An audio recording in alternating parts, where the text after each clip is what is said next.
Hi, everybody. Welcome to the webinar. This is Forecasting with Predictive Analytics, and we're going to get started. My name is Caitlin Ontank. I'm the marketing statistician here at Salford Systems, and I'll be taking you all through a little tutorial on building a forecasting model with data mining techniques. So you will be getting a follow-up email today if you registered for the webinar. You'll be receiving the recording, a 30-day trial evaluation of the software that I'll be showing you, the slide deck, and a tutorial with the data set so you can replicate the analysis on your own.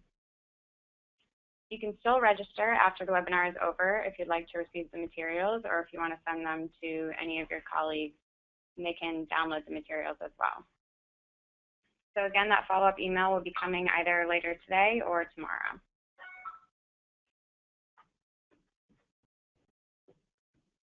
So a quick outline of what we'll be going over today. I'll talk about what forecasting is in general.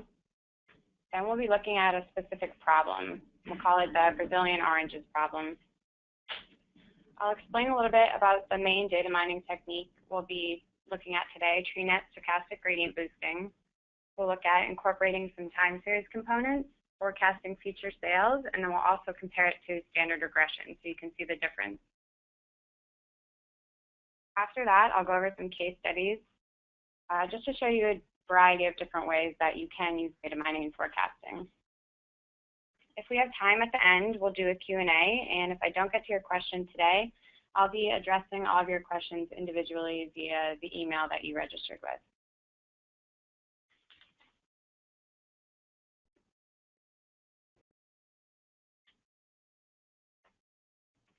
Okay, so broad definition of forecasting is the process of making predictions of the future based on past and present data.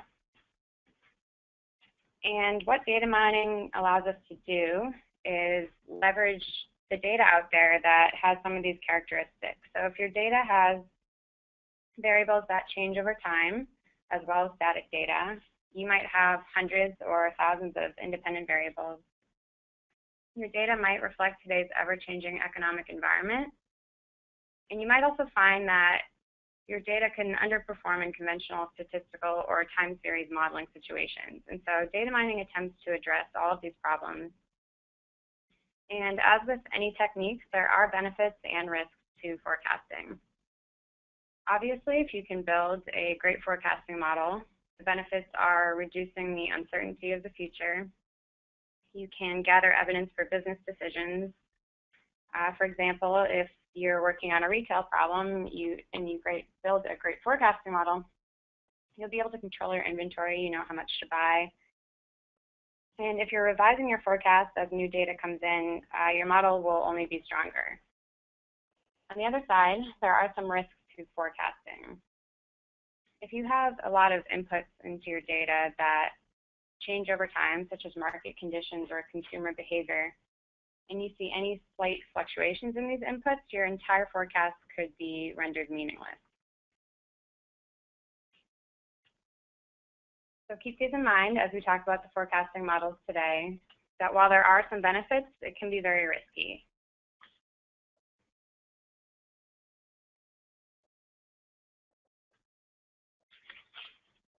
So the problem we're looking at today is the Brazilian oranges problem. And this is the data set that will be in the follow-up email that you'll get. So you can play around with it yourself. Since we only have a 45-minute webinar today, I will be limited in what I can show you for analysis, but I'll give you some suggestions on further analysis that you can do yourself. And that's why we'll be giving you the data set to look at on your own time. So this is in-house data from a Brazilian grocery chain. But there are also similar publicly available data sets out there. One example is the Walmart sales problem on Kaggle. And I have a link to this here too. So when you get the slide deck, feel free to go explore that data yourself. The objective of this problem is to predict the daily sales of oranges in 10 different stores in Brazil. In our data set, we have about 4,000 records of daily sales and 6 different characteristics or predictors that we'll be using. It's pretty straightforward. Our key tasks here, we just want to know which variables are affecting the sales of oranges and how these variables are affecting the sales. After we've looked at those two questions, we can look at actually using our model to forecast sales of oranges in the future.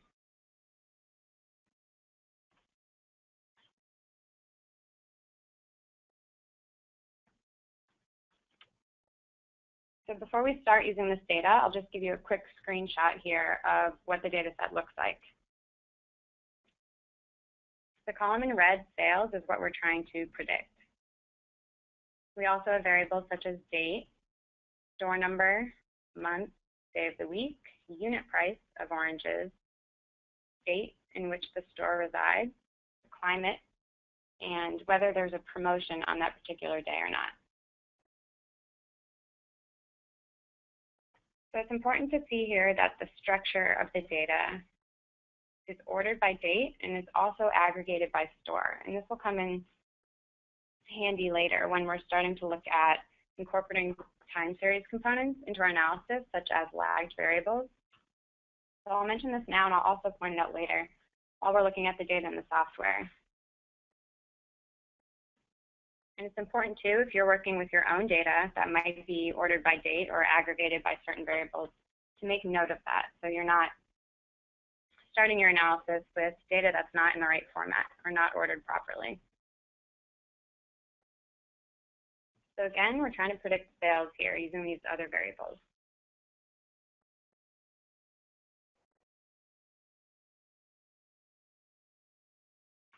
Now that we've talked about the problem, I'm going to shift into a brief overview of the data mining techniques we'll be looking at today. I can't explain them in full depth in such a short amount of time, but I'll give you a little bit of flavor of the techniques, and then we'll look at implementing them in the software.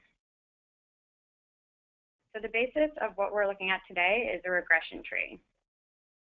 Now we call this CART, which stands for Classification and Regression Trees. What this does is a simple partitioning of your data set. So I have a picture here of a CART tree on the right. And simplest way possible, I'll explain that you have all of your data in this top node of the tree, this green. And you want to separate this data into two subregions based on a certain criteria. So say you have a group of people that you're looking at and you're trying to separate them. You're trying to learn about if there are any patterns in this group of people. You might decide to separate them by age. Everybody less than 40 to one side and everybody older than 40 to the other. And this is what CART does. It keeps partitioning your data into different subregions. So in the process, it separates relevant from irrelevant predictors. The results are simple and easy to understand in the form of this tree that you see to the right. You don't need to do any variable transformations on your own, and it's also impervious to outliers and missing values. So there are several advantages here to using a regression tree.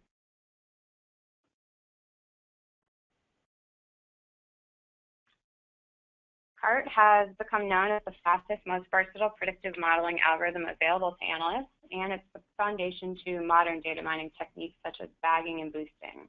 And boosting is what we'll be looking at and actually using on our data set today. So I wanted to give you a quick overview of what a regression tree is so you can understand how it's the building block to the technique we'll be using.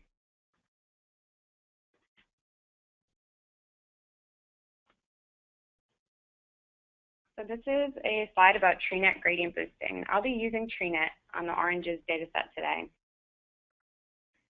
So to quickly explain how TreeNet actually works is we start with a very small tree as our initial model. So this is a CART tree, the same tree that you saw on the slide before, and also denoted as tree 1 in the picture at the bottom of the slide. So this tree 1 here has 6 terminal nodes. And this is considered a small tree. But for this first initial model in step 1, the tree could be as small as 1 split that only has 2 terminal nodes. We're intentionally building a weak model for this first step because we're going to improve on it in an ensemble of trees. The next step in this process is to compute the residuals for this first tree. So we'll run all of our data back through this tree, and we'll see what our prediction errors are. And once we have this list of prediction errors, we want to build a second tree to attempt to predict the residuals from the first tree. So essentially, this is an error-correcting sequence. We start with a weak model, and we attempt to improve upon it. We repeat that same step to grow a third tree, and so on. And usually we build about a minimum of 200 trees. But you might even find that you're building up to 5,000 or 10,000 trees in a model. So TreeNet is extremely fast and efficient, and you usually see a pretty big increase in accuracy from just using one regression tree. And I've been mentioning regression trees because that's what we'll be using to predict sales, but CART and TreeNet also work for classification. So if you're trying to classify a record into a certain group, instead of trying to predict something continuous such as sales, you could also use these techniques for classification.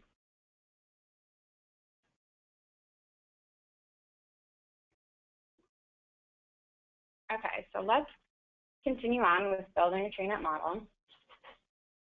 I'm going to switch over to the software now so we can see a live demo of building a TreeNet model on the oranges dataset.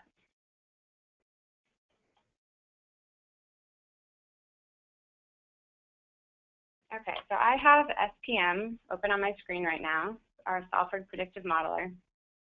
This is exactly what you'll be getting a 30-day free evaluation of. You can get that directly on our website, or the instructions will be in the follow-up email. This is our GUI interface. We also have it available in the command line if that's how you prefer to do your analysis. Our classic output window here will hold all of the text results of our analysis.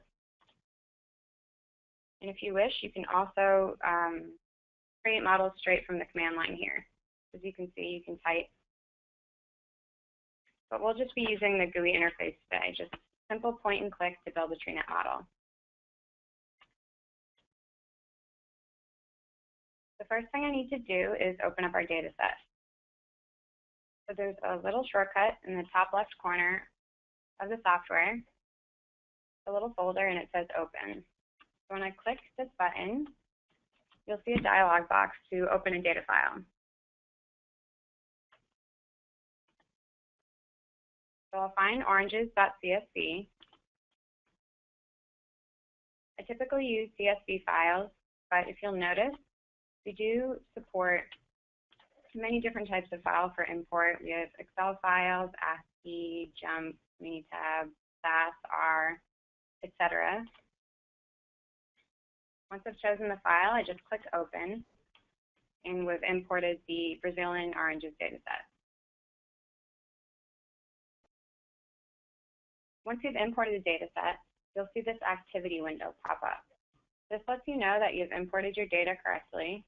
You'll see a list of variables on the left, and you'll see information about your data set on the right. So we have about 4,000 records, 11 variables, 3 of which are character variables. Also in the activity window, we have a dashboard at the bottom of buttons that give you different options for working with or looking at your data. We have a View Data button. This just brings up a simple spreadsheet. So I'll click that first, and we can take a second look at our data.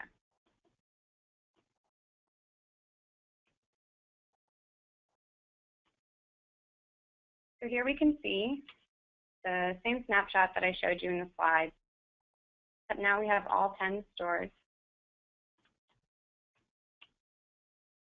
Again, by stores, these are sorted by date. So I'll scroll down to show you here exactly what I'm talking about when I say aggregated by store. Once we switch over from store 51 to store 86, you can see that the date range starts over again. We went from December 2009 to January 2008. So if this is something you didn't notice before, it would cause some problems in your analysis. You want to make sure that you realize how your data set is aggregated. Additionally, we can see there are 2 extra variables on the end of the data set here. These are variables used for testing purposes. Because our data is time ordered, we want to make sure that we're using data in the past to build the model and then data in the future to test the model. Otherwise, it wouldn't make much sense to use future data to predict the past. So these variables are set up to have a value of 0 for the first 80% of the data and a value of 1 for the remaining 20% to test. Again, this is aggregated by store. Okay, so we've taken a look at our data. I'm going to go back to that activity window so we can look at some of the other activities. There's a shortcut at the top here to open your activity window.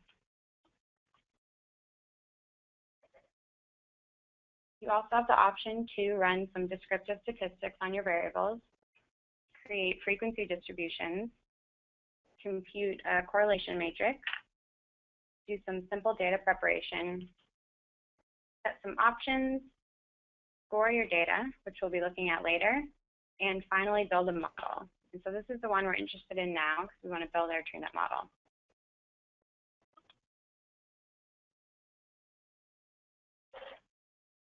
So when I click the model button, we see our model setup window. This model setup window is the same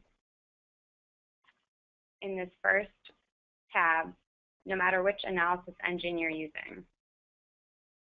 So in the bottom right corner, we have a drop-down menu for analysis engine. Now, all of these engines that you see here will be available for you to try out in our evaluation. But the first one we'll be looking at is TreeNet gradient boosting at the bottom. So I'll select TreeNet. I also want to come up to the upper right corner of the window and check that our target type is regression. So again, if you have a different problem where you're trying to classify records into certain groups, you'll choose this first option, classification. So now we want to tell the software which variables to use in our model. In this target column, we'll select sales, since that's what we want to predict. And in the predictor column, I'll go ahead and select all of the variables, and then we'll go through and make sure we have the ones that we actually want to use. So we do want to use climate. Month will also be a predictor, but we want to make month categorical. Right now, month takes values of 1 through 12 based on the month, and we want these to be separate categories so that we're not seeing values of 4.5 per month. Additionally, we want to use promo as a predictor. This indicates whether there's a promotion on the given day or not. And this is coded as 0 or 1. So we also want to make this variable categorical. Sales date, I'll uncheck as a predictor since this won't be useful. Date is automatically coded as categorical because it is a character variable and was appended with a $sign upon import. We won't be using store or either of the test variables as predictors, so I'll uncheck those from this column. And then finally, I want to make sure weekday is selected as categorical because this is 1 through 7 for the days of the week. So we can double check everything is selected correctly in this first tab. We want to move on to choosing a testing method. So I'll click the testing tab at the top of the model setup window. Now we always recommend that you use a testing method when running an analysis because you want to build your model on some of your data, but you also want to ensure that your model is performing well. And the only way to do that is to have a separate test sample. So typically we use the second option here, where we randomly select 80% of our data to build the model and use the remaining 20% to test the model. Because our data is time ordered, we do have to choose one of our created testing variables instead. So this last option lets us choose a variable that separates our learned sample and our test sample, and that'll be test20t.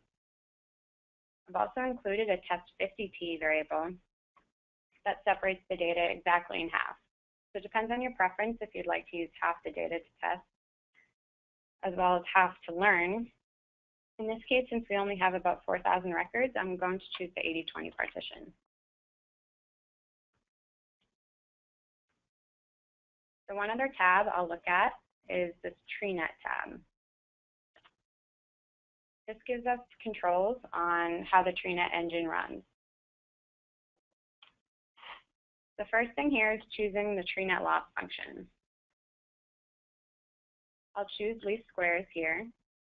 It's a popular loss function to use for TreeNet regression. And I'm also going to change what we call the learn rate of TreeNet. The learn rate helps protect your model from overfitting to the learning data. Another way to think about it is it slows down the learning of your model, so you're not jumping into the wrong model too fast. So I'll change that number to 0.1. This is a typical value that I start with, and it can easily be changed if you found that you didn't get a good model.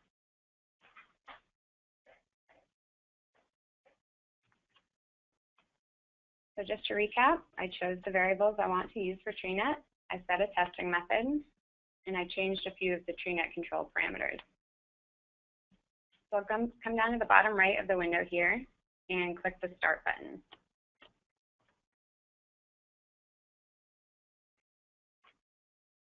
So as you can see, TreeNet just grew 200 trees extremely quickly. And what our output shows us here is the number of trees built in the model plotted against the mean squared error of the TreeNet model. We're also given performance on both the learn and the test samples, as well as several different performance measures: mean absolute deviation, mean squared error, mean absolute percent deviation, and R-squared. So we'll be looking at R-squared today. Here we can see that we have an R-squared of 65% on the optimal model.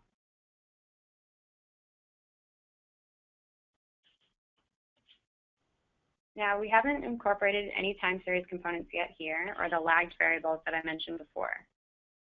So we're strictly just looking at using the data without denoting any lagged variables or taking store into consideration. So I'll click the summary button at the bottom of our TreeNet output window. This shows us different summary statistics of the selected model.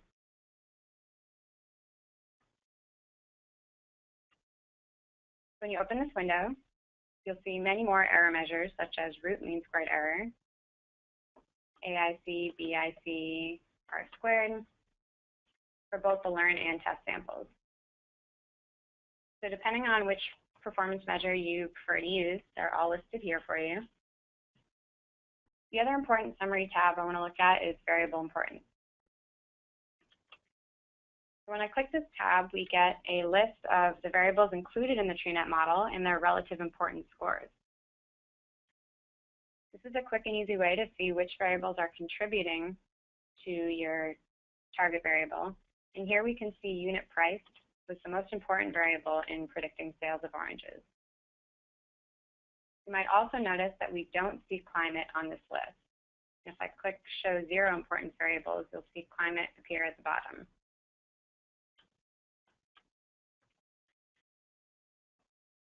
So now that we've seen our first TreeNet model, I want to go back to model setup and include some lagged variables.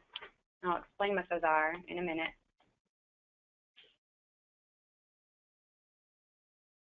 We have a shortcut here for returning to our model setup window. When I reopen model setup, we still see all of our options are still selected in this first window.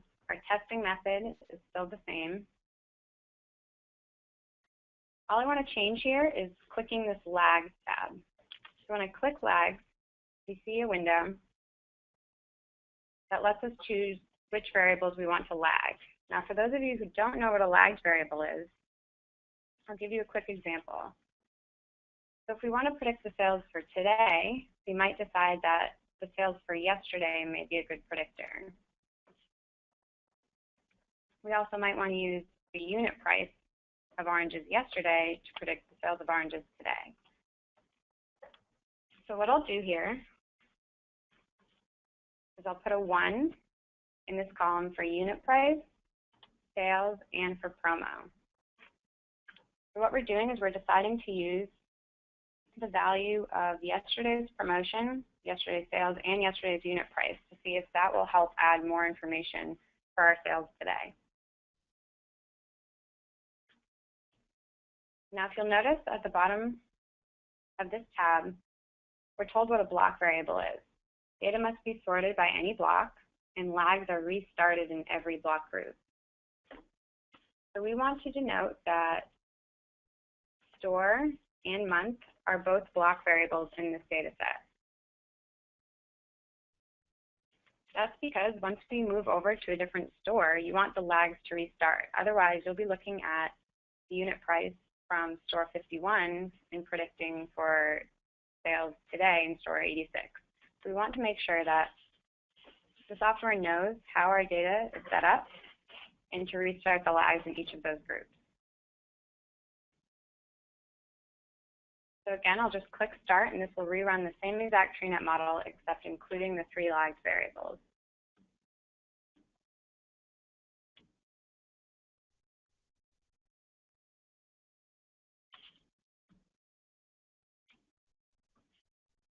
Okay, so again, we have our TreeNet output window, and we can see we now have an R-squared value of 69%. So we were able to squeeze 4% more accuracy out of using those 3 extra lagged variables. Again, I'll click the Summary button at the bottom of the TreeNet output window. We see the same statistics here. And now in the Variable Importance tab, we see the addition of the lagged variables. And these are denoted by arrow brackets with a 1 inside at the end of the variable name. And you can lag these variables as much as you want. If you'd rather look a week back, this would say unit price 7 instead of unit price 1. So this lagged unit price variable is about 68% important relative to unit price. So this is pretty high on the list. And we can also see that our other 2 lagged variables make an appearance here as well. And these account for the 4% increase in accuracy of our model. So now that we've answered the question about which variables are important and how important they are, we want to look at the actual values of these variables because we're not sure which unit price would be best for our sales or which weekday would be best. And the way we do that is through a feature called TreeNet Partial Dependency Plots. So when we're back in our TreeNet output window, we'll come down to this button, Create Plots. When I click this button, we see a window that lets us decide which variables we'd like to create plots for. So I'll select one variable dependence plot. This just means that we'll be creating 2D plots of each predictor against its contribution to the target variable sales. And here on the left, we see our variables in the model. I'll click Select All, and this will tell the engine to just include all of these variables while creating plots. That's all I have to do. I'll click Create Plots in the bottom right.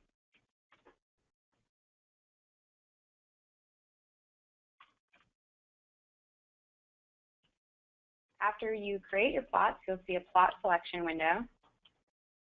You can choose to look at these plots individually, or what I usually do is just click the Show All button.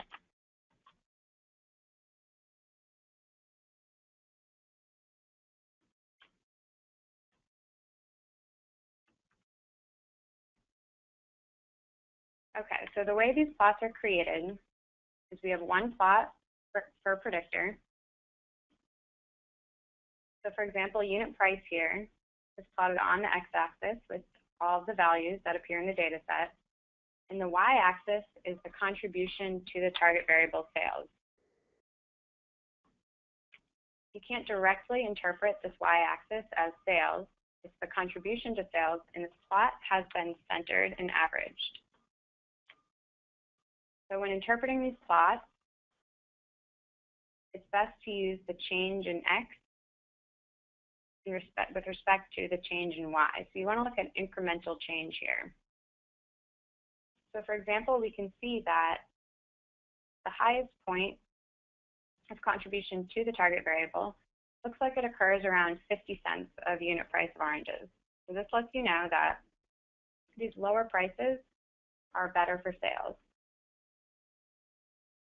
Once you hit about $1, this contribution kind of plateaus. Doesn't make much of a difference for sales.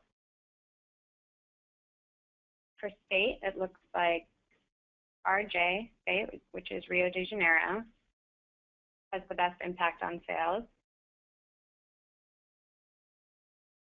In the bottom right, we have months. Looks like January is the best month, and maybe July is not so good. Then the bottom left here, we have one of our lagged variables. These plots can be a little bit trickier to interpret because you are thinking about unit price the day before instead of the day of. So what we can see here is the highest contribution to sales happens around a price of $1.20.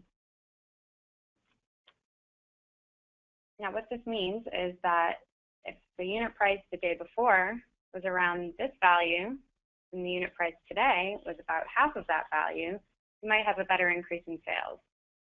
So this probably means there was a promotion. Yesterday the price was higher, and when people saw that the price dropped today, they bought more oranges, so sales went up.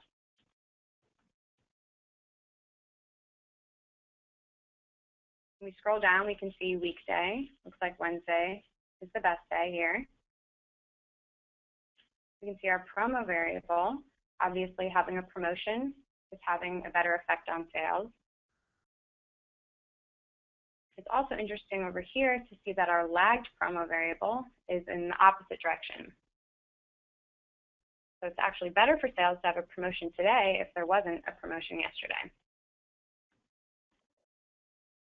So we use these partial dependency plots to look further into our predictors and see exactly how they're behaving and contributing to sales.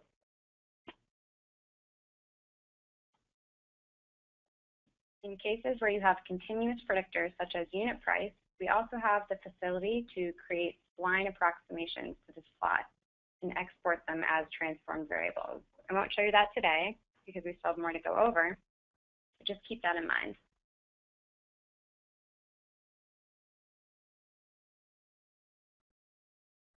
Okay, so the last thing to do here is forecast sales into the future. Before I do that, I wanted to just point out how this TreeNet model compares to a standard regression. So I'll reopen our model setup window, and we actually do have a regression engine. So I'll come to our analysis engine and choose regression. Everything is still selected the same testing method, same lag. I'll just click start. And you can quickly see we're getting about 33% R-squared on the same test sample. So we've about doubled our accuracy by using nonlinear regression methods.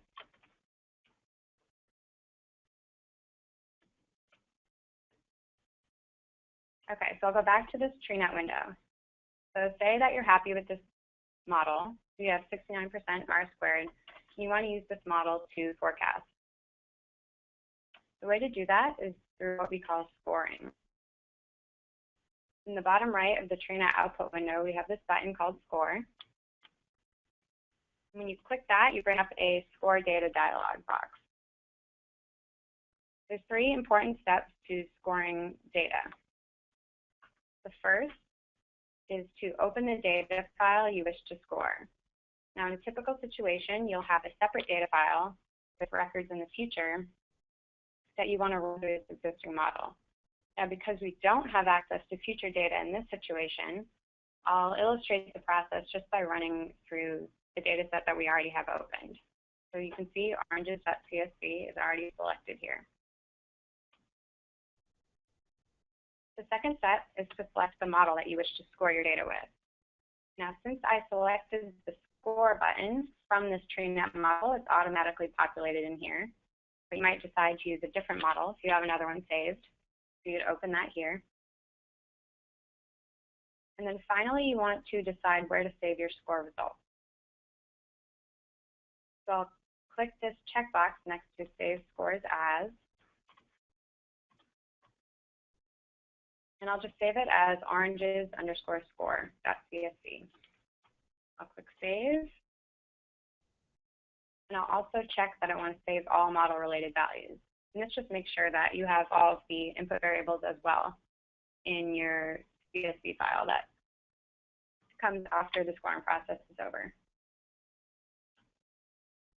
So that's all I have to do here. In the bottom right, I'll click Score. So what this is doing is it's running all of our original records back through this TreeNet model and producing sales predictions. Again, in a typical situation, you'd probably be putting in data where you don't know the true value of sales because it's in the future. In this case, since we did have true target variables, values, we are getting prediction statistics here. We see that we have an overly optimistic R-squared of 80% because we're scoring on the same data that we used to build the model. You'll probably see an empty box here if you're using future data. What I want to show you here is I'll open up that file in Excel, and we can see the predictions.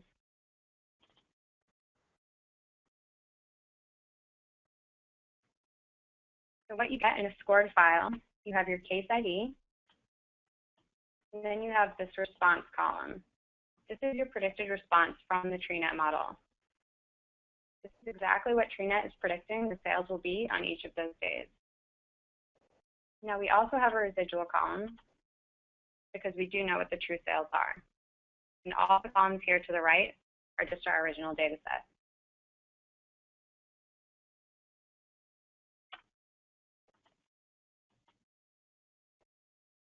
Okay, so now that we've looked at which variable is important, we looked at how they were important through the partial dependency plots, and we also scored the data to produce predictions for the future. I'll go back to the slides now,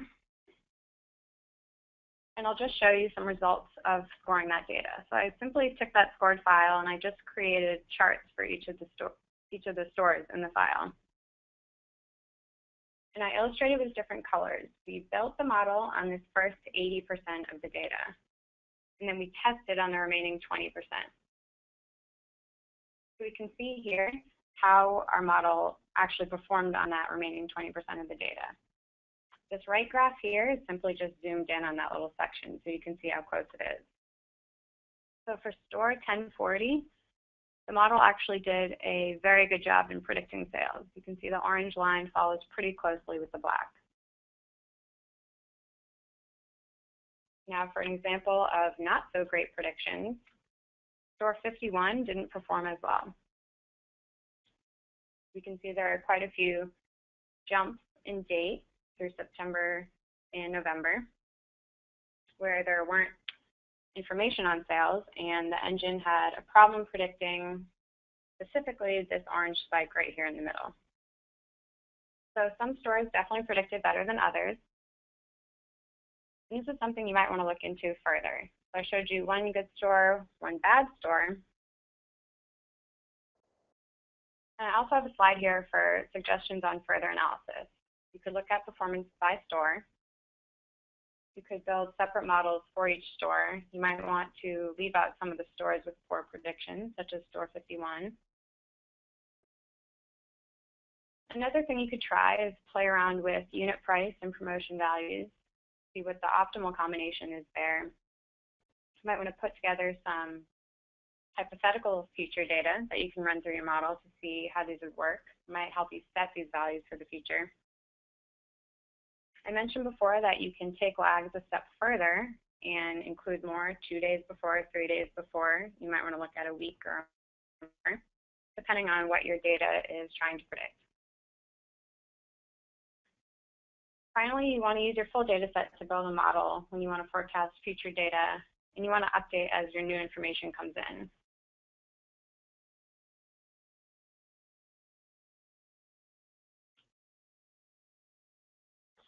So in addition to showing you an example of retail, I also included a few case studies to show you the variety of different industries that you can build forecasting models for. This first model, this first case study, is forecasting Alaska's ecosystem in the 22nd century. So Dr. Falk Gutman is a wildlife ecologist, and he is up in Alaska doing research with his team. And they were asked to create a report forecasting how climate change, human activities, natural disasters, etc., might be affecting Alaska's ecosystem over the next 100 years. So this is a pretty big project. It wasn't an easy undertaking. And some of the questions that Falk wanted to answer are included here at the bottom. Will melting ice create new shipping lanes? Will it be easier to exploit natural gas and oil fields or find new ones? So there were several questions that needed to be answered here. And this information was useful for land managers, government agencies in Alaska that needed to make decisions. And they wanted Dr. Falk and his team to provide them with a report to make these decisions.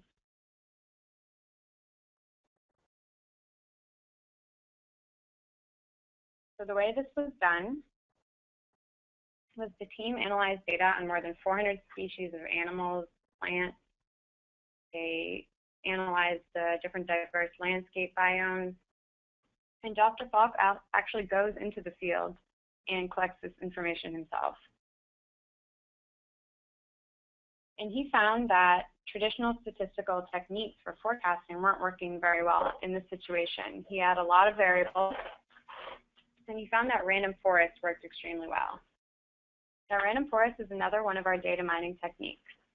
It's also an ensemble of cart trees, just like TreeNet, except it works in a little bit different way. I don't have time to explain the entire algorithm to you today, but just know that random forest is also available for you to try out in our evaluation. So he found that random forest was extremely well suited to handle the data he was working with. It also achieved this with amazing speed. He was able to incorporate all of the predictors he had, and he was able to create this report called the Future of Alaska Report. And it helped out land managers, government agencies, communities, businesses, academics, and nonprofits make decisions on future scenarios. So for those of you who are interested in learning more about this report, for all 3 case studies I've included today, I also included links to the case studies on one of the last slides. So once you get the slide deck, feel free to check that out. If you have any other questions for us or for Dr. Falk, we'd be happy to answer those for you. The second case study we have for forecasting is atmospheric pollution forecasting. So this is another environmental application. A company called Systems Applications International were involved in a consulting project, and they were interested in a specific pollutant called PM 2.5. Now this is a particulate matter, and it has a diameter less than 2.5 micrograms, which is why it's given the name PM 2.5. It typically comes from wood smoke, vehicle emissions, and vegetation. And the problem is that it can cause respiratory ailments. So this group was looking to predict the concentrations of this specific pollutant so that they could cut back on the problems that it might cause. So they wanted to use CART, which I explained before is classification or regression trees, to classify days by their concentration, group days with similar concentrations, determine key relationships and parameters, to develop forecasting algorithms. So they wanted to predict the daily maximum PM 2.5 in a specific area using variables such as temperature, humidity, wind speed, wind direction, rainfall, and they also use lag variables here. You can see it says PM 2.5 values from 2 days prior were used to predict PM 2.5 values on that specific day.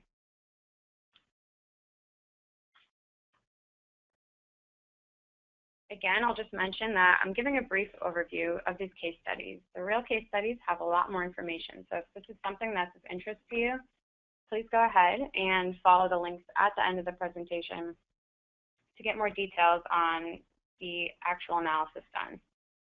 I've included here the CART tree from the case study. Now, instead of a regression problem that we looked at today for sales, we're looking at a classification problem here. The company grouped 4 different classes of PM 2.5 concentration. You can see these at the bottom of the tree, classes 1 through 4. Now to explain this tree a little further, you start at the top of the tree with 365 records. So this is 1 concentration for every day of the year. The first data partition happened at this split, where RH was less than or equal to 65%, and RH is relative humidity. So based on the relative humidity of that given day, the records either went to the left or to the right. Now the 200 days of the year that went to the left were then split based on the wind speed of that day, and subsequently placed in either class 3 or class 1.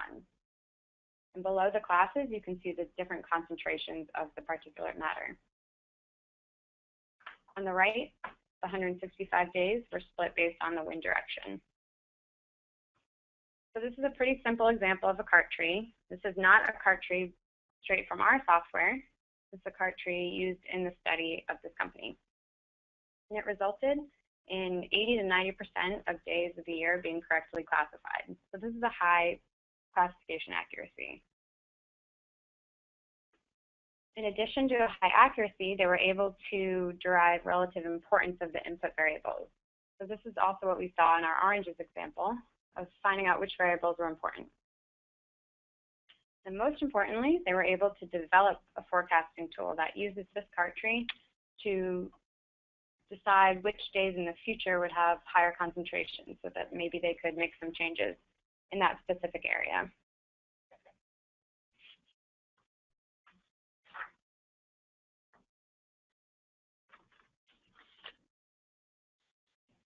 The last case study is a bit of a different industry. We're looking at forecasting economic recessions. This case study comes from the Federal Reserve Bank of St. Louis. They had information on 6 recessions that have happened between January 1960 and September 1999. And if policymakers can anticipate a recession, they can take some corrective actions ahead of time. And typically, many economic studies use Probit models to estimate probability of recession. Now, the problem with the Probit specification is that causalities are assumed fixed over time. And this is a problem because we know that in the economy, things are constantly changing. And so the analyst here wanted to find something that was a little more flexible.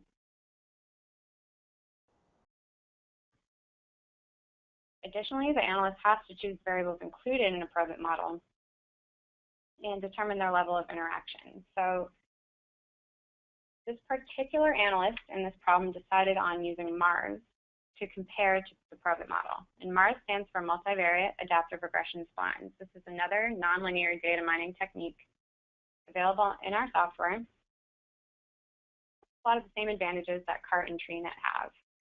There's automatic predictor selection, interaction detection, and it incorporates nonlinearities. So in this specific problem, there were a few questions that needed to be answered. How well does MARS fit the historical data? So this is in-sample data. And that question was answered. In the graph to the right on the top, you can see the in-sample forecast of recession for 3 months and for a 9-month period. And the conclusion was that MARS fit historical data much better than the Probit model. The second question was, can information on financial variables help predict recession in the future? So this is out of sample data, and those are the bottom 2 graphs to the right. The conclusion there was that MARS didn't always predict better than the Probit model, but it did hold some promising results that could possibly be tweaked and used for quarterly data or monthly data instead. They also wanted to know how likely recession was within the next few months. So MARS did a great job of fitting historical data, and it showed promising results for the future data. So just another example of how data mining techniques are more flexible and are popular in the economic industry.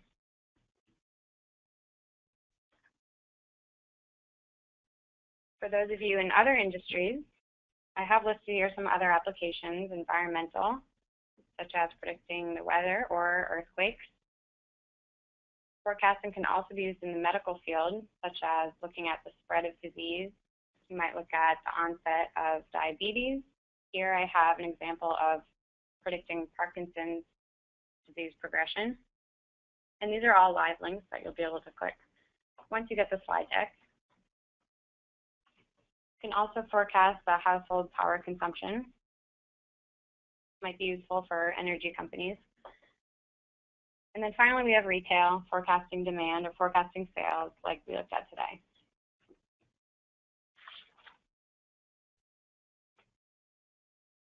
Just a quick summary of what we learned today. We were able to forecast the sales of oranges by using information about the store, as well as price and promotions. We saw the advantage of adding lagged variables for price, promotion, and sales. It increased our forecast accuracy by 4%.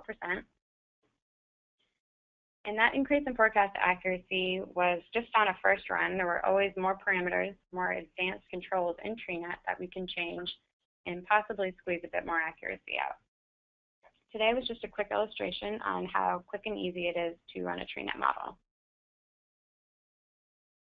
We also saw via the case studies that other data mining methods such as CART, MARS, and random forests are also powerful forecasting techniques that tend to overcome the issues of conventional statistical modeling. And then finally, we know that forecasting can be risky, but when done right, it can provide great insight into your data.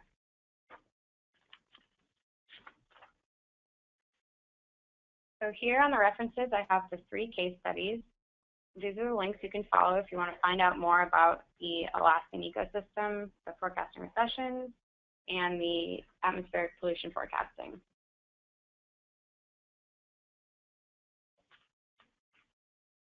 So I believe we had some questions come in.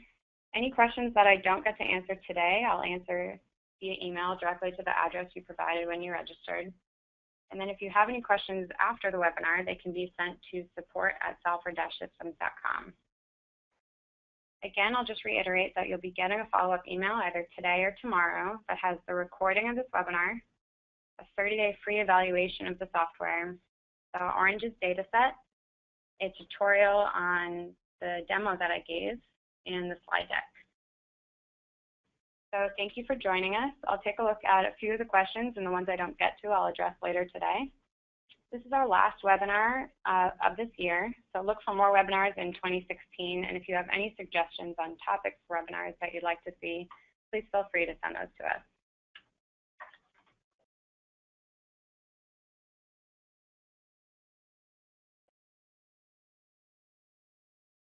Okay, so one of the questions we have is what exactly is the one telling SPM in the lag screen? This means that we're just lagging that variable by 1 record. So we're just looking at the record previous to that. So if we put a 2 in there as well, you would be looking at the record lagged 2 back from that. So as I mentioned before, if you want to look a week ahead, you'll put in 7 if your sales data is daily.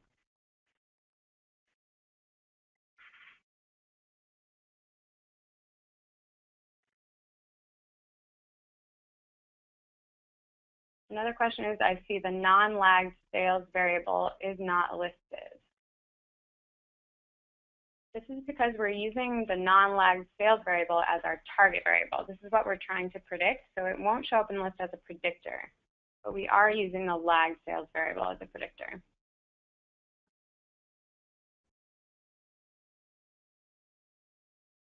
Another question is, does the outcome need to be binary always? No. In this case, our outcome was sales, and this is a continuous target. So you can use all of these techniques for both classification or a binary target, as you mentioned, or for regression, as we looked at today.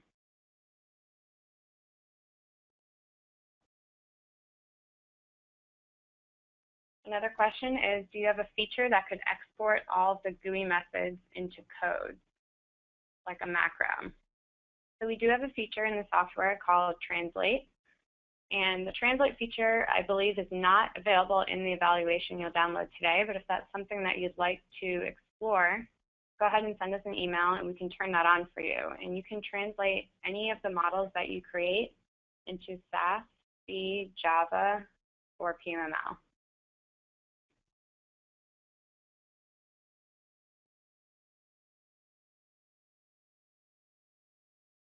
Another question is how to deal with character variables if they are not a number. So character variables are automatically recognized by the software, and when you import them, they'll be appended with a $sign.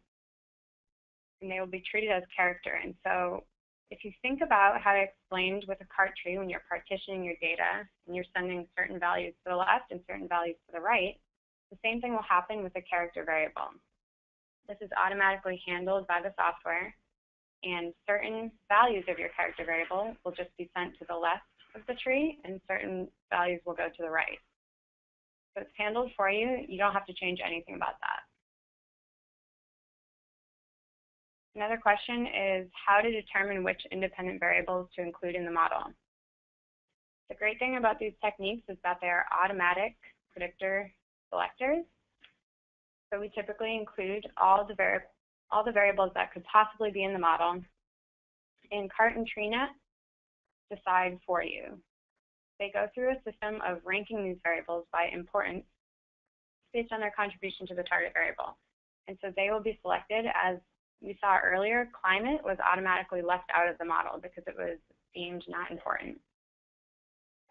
So you don't have to determine manually which independent variables you want to use.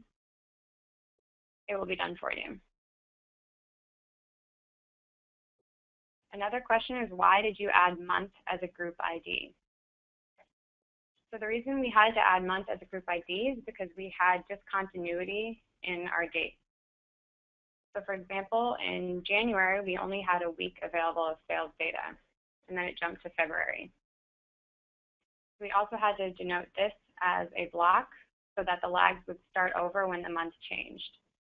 Otherwise, February 1st would try to use a lagged variable from January 7th, and this wouldn't make a lot of sense in the analysis.